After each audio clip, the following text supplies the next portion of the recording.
اسی چیز بچوں کو نماز سکھانا. والد کو چاہیے کہ وہ اپنے بچے کو جب ذرا بڑا ہو تو نماز کے لیے انگلی پکڑ کے ساتھ لے جائے، مسجد کے آداب بچے کو بتائے، پہلے جمعہ کی نماز میں لے جائے، عید کی نماز میں لے جائے، جب ذرا اور بڑا ہو تو پھر 5 وقت کی نماز میں لے جائے، اور بڑا ہو تو بچے کو استخارہ کرنا، تہجد پڑھنا، باقی نوافل پڑھنا، ان کی بھی عادت ڈالنی چاہیے. چنانچہ حضرت علی رضی اللہ تعالیٰ عنہ نے حضرت حسن رضی اللہ عنہ کو خود وضو کرنا سکھایا، حدیث پاک میں آتا ہے. اسلاف اس لیے مسجد کے قریب اپنے گھر بناتے تھے تاکہ بچوں کے لیے مسجد میں جانا آسان ہو.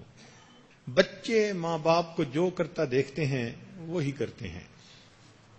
چنانچہ ایک دفعہ ہم نے دیکھا کہ گھر کے چند بچے تھے، اب وہ آپس میں کھیل رہے تھے تو کہنے لگے آؤ مراقبہ کریں. تو وہ آپس میں بیٹھ کے بچے بچیاں سر جھکا کے بیٹھ گئے، جی مراقبہ ہو رہا ہے.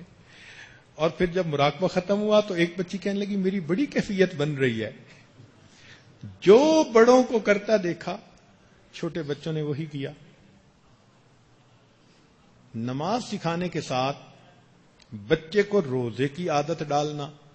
چنانچہ جب مناسب عمر ہو جائے کہ بچہ روزہ رکھ سکے تو اس وقت بچے کو ابتدا میں رمضان کے چند روزے رکھوانے چاہیے. جب محسوس ہو کہ ہاں رکھ سکتا ہے تو پھر رمضان کے روزے ڈالنے کی عادت ڈال دینی چاہیے بلوغت سے بہت پہلے. اور الحمدللہ کتنے بچے ایسے ہیں نابالغ ہیں، سمجھدار ہیں، مگر روزہ رکھتے ہیں. صحابہ رضی اللہ عنہ فرماتے ہیں کہ جب نبی علیہ السلام نے حکم دیا کہ 10 محرم کو روزہ رکھو تو ہم اپنے بچوں کو روزہ رکھواتے تھے، اور اگر بچے بھوک اور پیاس کی وجہ سے روتے تو ہم ان کو کھیلنے کے لیے کھلونے دے دیا کرتے تھے. تو اس حدیث پاک سے پتہ چلتا ہے کہ اتنی چھوٹی عمر تو تھی نا ان بچوں کی کہ ان کو وقت گزاری کے لیے کھلونے دیتے تھے. تو اسی طرح گھروں میں بچوں کو روزہ ڈالنے کی عادت، روزہ رکھنے کی عادت ڈالنی چاہیے. ہمارا ایک کلاس فیلو تھا، اس عمر میں جب کالج میں انسان ہوتا ہے 17-18 سال کی عمر، اس کا وزن 100 کلو سے بھی زیادہ تھا، اتنا موٹا، رمضان کے روزے نہیں رکھتا تھا. تو میں نے اس سے پوچھا کہ تم روزے کیوں نہیں رکھتے؟ کہتے ہیں امی کہتی ہے تم کمزور ہو جاؤ گے. سبحان اللہ، کہ 18 سال کی عمر میں بچے کا وزن 100 کلو اور ماں کہہ رہی ہے کہ نہیں روزہ رکھنے سے تم کمزور ہو جاؤ گے. اس لیے کہ ماں کے دل میں خود احساس نہیں نا روزے کا. روزہ رکھنے کے بعد پھر بچے کو اگر اللہ موقع دے تو حج بھی سکھانی چاہیے، کروانی چاہیے. ابن عباس لانوں نے لڑکپن میں حج کی، ابو الفضل لانوں نے لڑکپن میں حج کی، اسامہ لانوں نے لڑکپن میں حج کی. حجت الوداع میں یہ سب شریک تھے. صائب بن یزید فرماتے ہیں میں نے 7 سال کی عمر میں حج کی. تو صحابہ رضی اللہ عنہم اپنے بچوں کو بھی حج عمرے پہ ساتھ لے کے جاتے تھے. تو جن کو اللہ تعالیٰ استطاعت دے وہ حج اور عمرہ بھی اپنے بچوں کو کروائیں. 7ویں چیز ہے زکوٰۃ. چنانچہ بچوں کو جب وہ جوانی کی عمر کو پہنچیں تو زکوٰۃ دینے کی ان کو ٹریننگ دینی چاہیے.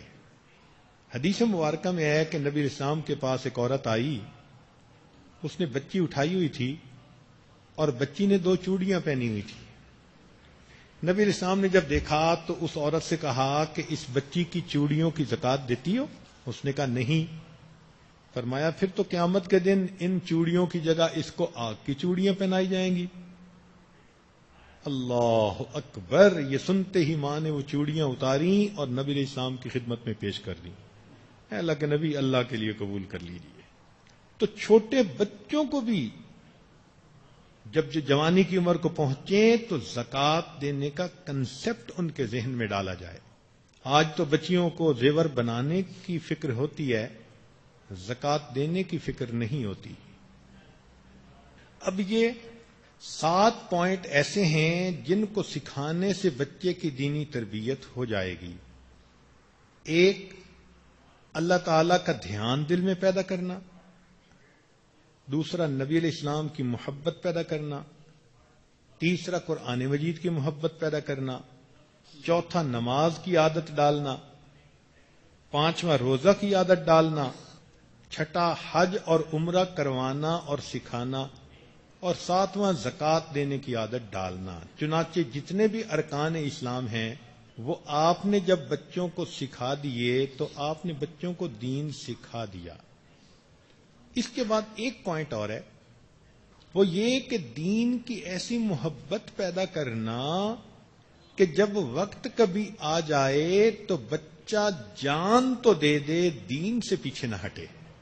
اس کو کہتے ہیں دین کے اوپر ثابت قدمی۔ یہ بچوں کو سکھانی پڑتی ہے، ان کو بتانا پڑتا ہے کہ بچوں ہم نے دین کو نہیں چھوڑنا۔ چنانچہ نبی علیہ السلام نے ایک نوجوان صحابی کو کہا کہ تم توحید کے ساتھ لگے رہنا، حتیٰ کہ تمہیں اگر سولی پہ لٹکا دیا جائے، آگ میں ڈال دیا جائے، پہاڑ سے نیچے گرا دیا جائے، پھر بھی توحید سے پیچھے مت ہٹنا۔ یہ چیز بچوں کو سکھانی کہ دین کے اوپر ہم نے ہر حال میں عمل کرنا ہے۔ جان جا سکتی ہے، ہم دین کو ہرگز نہیں چھوڑ سکتے۔ یہ ایمان کا کمال ہے۔ چنانچہ موسیٰ علیہ الصلوۃ والسلام کے وقت میں جادوگروں کو یہ کیفیت حاصل ہوئی۔ فرعون نے جادوگروں کو کہا میں تمہارے ایک طرف کا بازو اور دوسری طرف کی ٹانگ کاٹ دوں گا۔ جواب میں کہا فقض ما انت قاض، جو تو کر سکتا ہے کر لے، ہم اب پیچھے نہیں ہٹ سکتے۔ سبحان اللہ۔ فرعون نے اپنی بیوی کو بھی اسی طرح بہت ظلم کیے کہ پیچھے ہٹو ایمان سے، اس نے بھی کہا میں پیچھے نہیں ہٹ سکتی۔ اللہ کو اس عورت کی یہ سزا برداشت کرنی اتنی پسند آئی کہ اللہ نے اس کا تذکرہ قرآن مجید میں کیا۔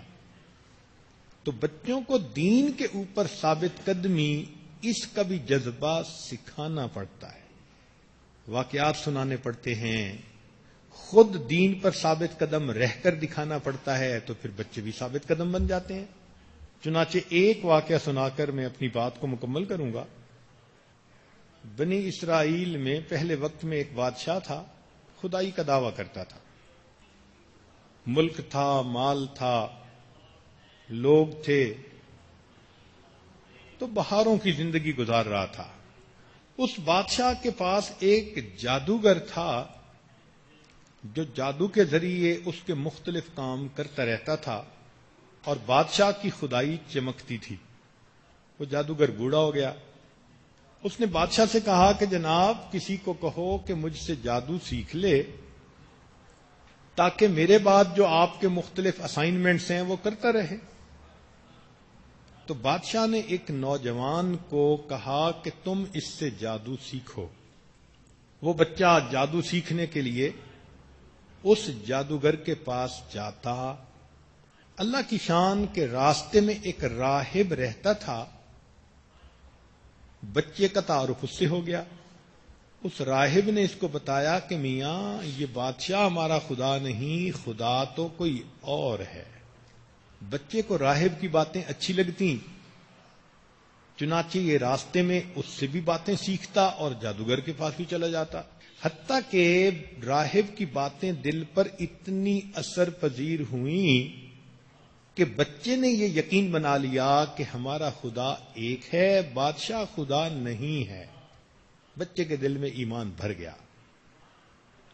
یہ بھی بات بیٹھ گئی کہ نفع نقصان اللہ دینے والا ہے، مشکل کو حل کرنے والا اللہ ہے۔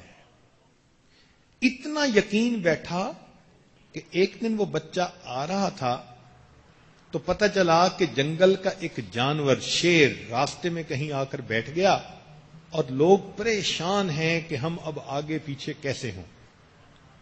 اس نوجوان نے اللہ کا نام لے کر ایک تیر چلایا اور وہ شیر مر گیا، لوگوں کو مصیبت سے نجات ہو گئی۔ لو جی، اس بات کا بڑا چرچا ہوا کہ اس نوجوان نے ایک تیر کے ذریعے شیر کو مار ڈالا۔ جب یہ بات راہب کو ملی تو اس نے پوچھا نوجوان سے کہ تم نے شیر کو کیسے مارا؟ اس نے کہا کہ میں نے اللہ کو مدد کے لیے پکارا اور اللہ پہ بھروسہ کر کے یقین کے ساتھ تیر چلایا کہ میرا اللہ مجھے مصیبت سے نجات دے گا۔ راہب نے کہا کہ اچھا، اگر تمہاری یہ کیفیت بن گئی ہے تو اب تم آزمائشوں کے لیے تیار رہنا، مگر پلیز میرا نام کسی کو ظاہر نہ کرنا کہ میں نے تمہیں ایمان سکھایا۔ میں بوڑھا ہوں، میں اس وقت تکلیفوں کا حامل نہیں ہو سکتا۔ اس نے وعدہ کر لیا۔ وقت چلتا رہا۔ بادشاہ کا ایک بڑا قریبی دوست تھا، وہ کسی مصیبت بیماری میں گرفتار ہوا تو کسی نے اسے کہا کہ بھئی اس نوجوان کے پاس جاؤ، دعا کرواؤ۔ وہ اس نوجوان لڑکے کے پاس آیا۔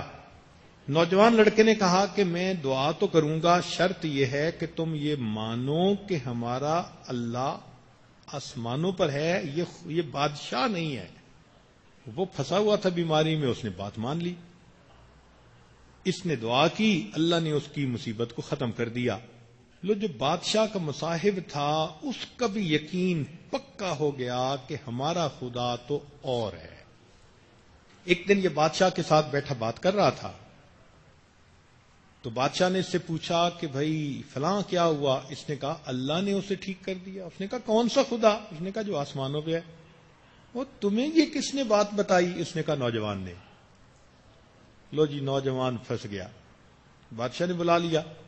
اس نے کہا میں نے تمہیں بھیجا تھا جادو سیکھنے کے لیے اور تم لوگوں کو تعلیم دے رہے ہو کہ میں خدا نہیں، خدا کوئی اور ہے۔ اس نے کہا جی بات سچی تو یہی ہے کہ خدا تو ہمارا کوئی اور ہے۔ بادشاہ نے حکم دیا کہ اس نوجوان کو آگ میں ڈال دیا جائے۔ آگ میں ڈالا گیا، نوجوان سلامت رہا۔ بادشاہ نے کہا اس کو پانی میں ڈبو دیا جائے۔ چنانچہ کشتی کو پانی میں ڈالا گیا، الٹایا گیا۔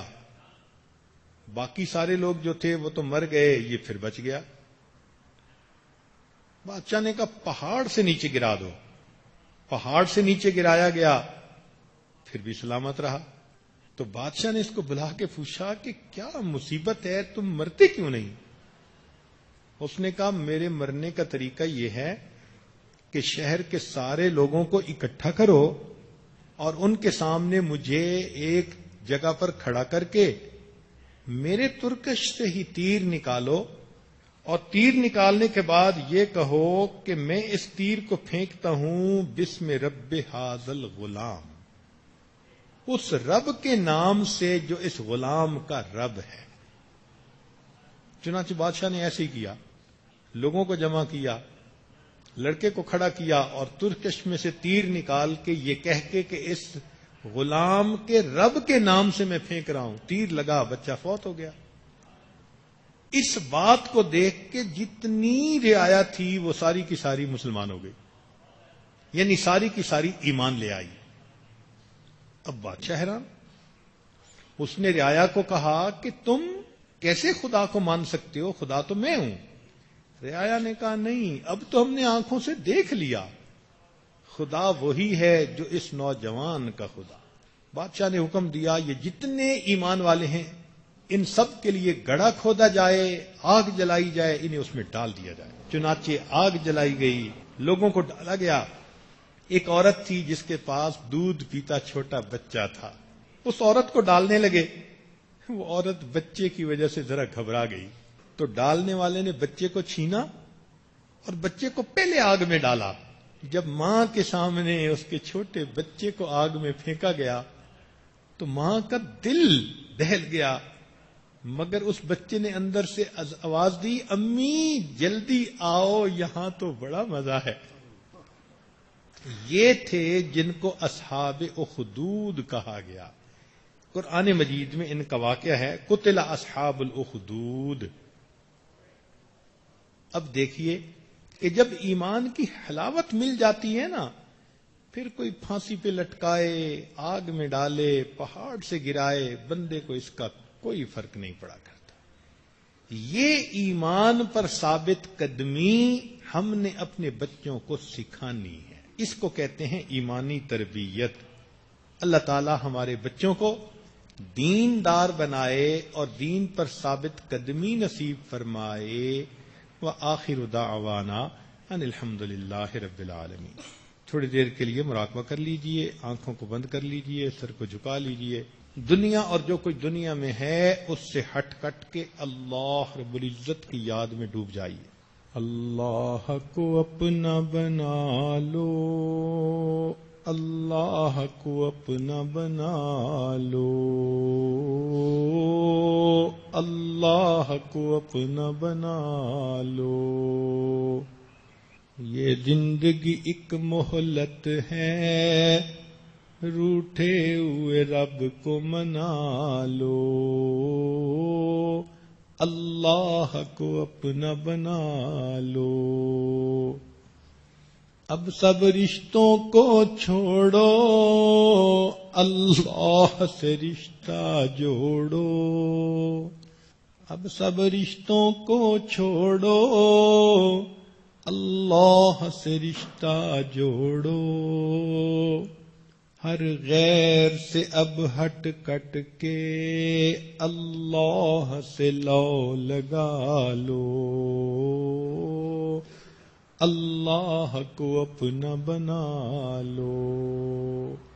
اللہ سے غفلت کیسی، اللہ سے دوری کیسی.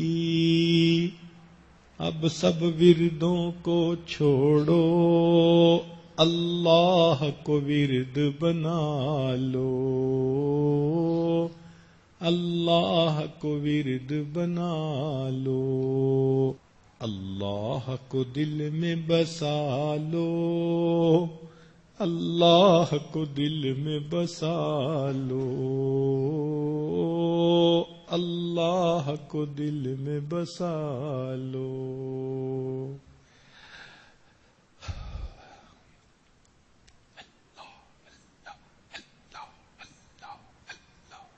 لا الہ الا اللہ محمد رسول اللہ. دعا کر لیجئے.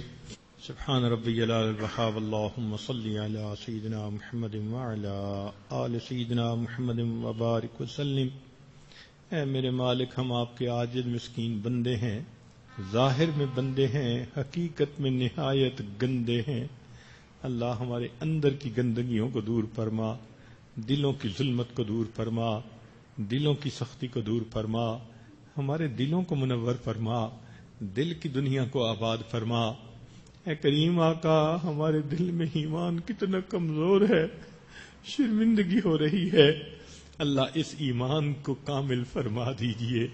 اللہ ہمیں مقام احسان والی کیفیت عطا فرما دیجئے. ہمارے بچوں کو بھی عطا فرما دیجئے. ہمیں اپنے مقبول بندوں اور بندیوں میں شامل فرما لیجئے. اے کریم، اپنی رحمت کے ساتھ ایمان کی نعمت میں کمال عطا فرما دیجئے. رب کریم مہربانی کا معاملہ فرمائیے. ہمارے گھروں کو دین کا گلشن بنا دیجئے. ہماری اولادوں کو نیکوکار بنا دیجئے، فرما بردار بنا دیجئے. ماں باپ کی آنکھوں کی ٹھنڈک بنا دیجئے. اے اللہ، آج تک اس بارے میں بہت کوتاہی ہوئی، ہم توبہ کرتے ہیں، معافی مانگتے ہیں. اے اللہ، ہمارے پچھلے قصوروں کو معاف کر دیجئے. آئندہ ہم خود بھی یہ کیفیت حاصل کرنے کی کوشش کریں گے، اور اللہ بچوں میں بھی یہ کیفیت بھرنے کی کوشش کریں گے. مشکل کام ہے، اللہ اس میں ہماری مدد فرما دیجئے. آپ کی مدد کے بغیر یہ کام نہیں ہو سکتا. اے اللہ، کمزور ہمیشہ قوی کو پکارتا ہے. ہم کمزور ہیں، آپ قوی ہیں، مدد فرما دیجئے. اے اللہ، اسی ایمان پر اپنے وقت پہ ہمیں موت عطا فرما دیجئے. رب کریم، ہماری ان دعاؤں کو اپنی رحمت سے قبول فرما. اے اللہ، رمضان کے دن گزرتے جا رہے ہیں، اپنی رحمت سے ہمیں مغفرت کیے ہوئے گناہگاروں میں شامل فرما لیجئے. اے رب کریم، آپ کے بندے بندیاں آپ کے سامنے دامن پھیلائے بیٹھے ہیں، آپ کو اپنا پروردگار سمجھتے ہیں. اے کریم آقا، جانتے ہیں کہ ہم سے کوتاہیاں ہوئیں، اور ہمارا کوئی رب ہے جو ہمیں معاف کر سکتا ہے. اے کریم، رحمت فرما دیجئے، گناہوں کو معاف کر دیجئے، خطاؤں سے درگزر فرما دیجئے.